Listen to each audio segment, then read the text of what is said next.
Hello everybody, and welcome back to another episode of Sweet Potato Movie Reviews.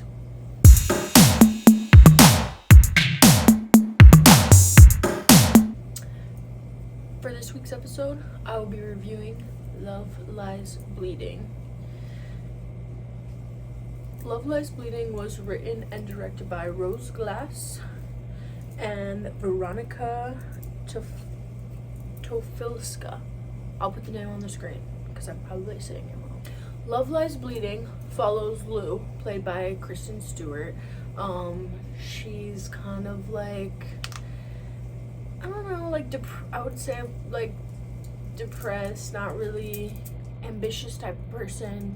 She lives in a small town, doesn't really, works for a local gym, like doesn't really have much going for her when Katie M. O'Brien's character, what's her name? What is her name?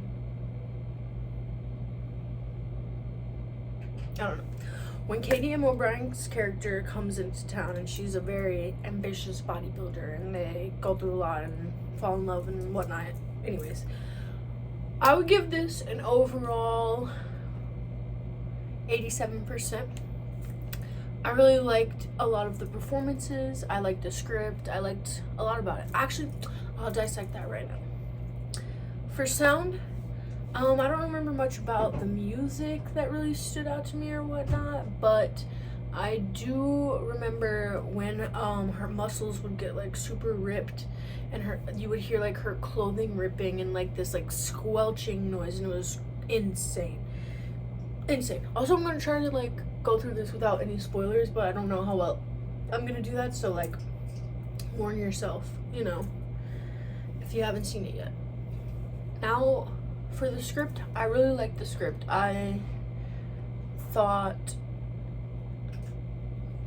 feel like clearly Rose Glass has experienced a lot of things, like the toxic relationships, the daddy issues, the living in the South with people, like all of that. I feel like it was really well written and really well fleshed out and everything. I thought it was really, in saying that, I thought it was really easy to relate to the characters, or specifically Kristen Stewart's character. I thought was really easy to relate to, being a small town girl with like daddy issues, and she doesn't really have much going for her, and she doesn't really know if she wants to do anything with her life. And I don't know, I feel like we've all been there to an extent, you know. And then Katie M. O'Brien's character, I thought, was also relatable to an extent, because she is super ambitious and really like fights for what she wants, and I think can get very emotional when she doesn't get it. And I feel like at least I can relate to being in that position as well, you know. Entertainment value, I thought it was great. 10 out of 10. I loved the costuming, I loved the casting, the acting, the performances. The blood and gore makeup was great. Yeah, I don't know, fucking Ed Harris as the dad, he was just so nasty, and Dave Franco was so nasty. It was just so good, like everything, just how they were written to be, how they performed it out, everything. I loved it. Would I recommend this to somebody else? Yes, I would definitely recommend this to somebody else, especially if you are in the LGBTQ community.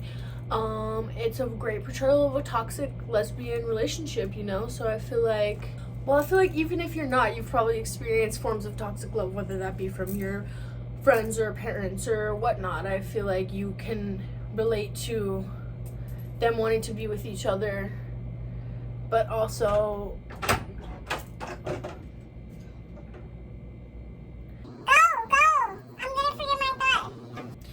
I feel like you can relate to their relationship with one another, or the relationship she has with her sister, or the relationship that the sister has. I feel like there's just so many complex relationships within it that you can relate to something in it, for sure. I would definitely watch it again, for sure. I would love to see Dave Franco's face getting smashed in again. That's really great. I thought that part was really great. Yeah, I would watch it again because Kristen Stewart is hot, she looks so good in it, and she does so good, and I just love watching her in things, and just the way she says things, and I love her.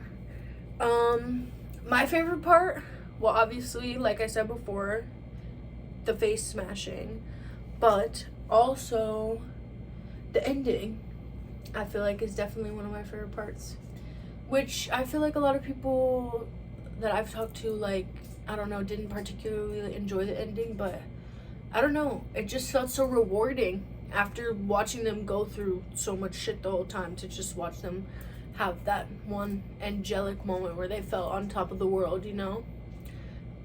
Lovely. But yeah, that's my Sweet Potatoes review for Love Lies Bleeding, in theaters now. If you want to go watch it, you know, support artistry. Oh, and I guess I should say, in terms of genre, because we're doing horror and this would be a thriller, I thought that for a genre piece, it did really well matching the genre. It had blood and guts, it had suspenseful music, it had crazy chase scenes, it had fighting, it had guns, it had everything. It checked all the boxes for the thriller horror thing, you know? So yeah, if you're someone that's into that, definitely give it a watch as well.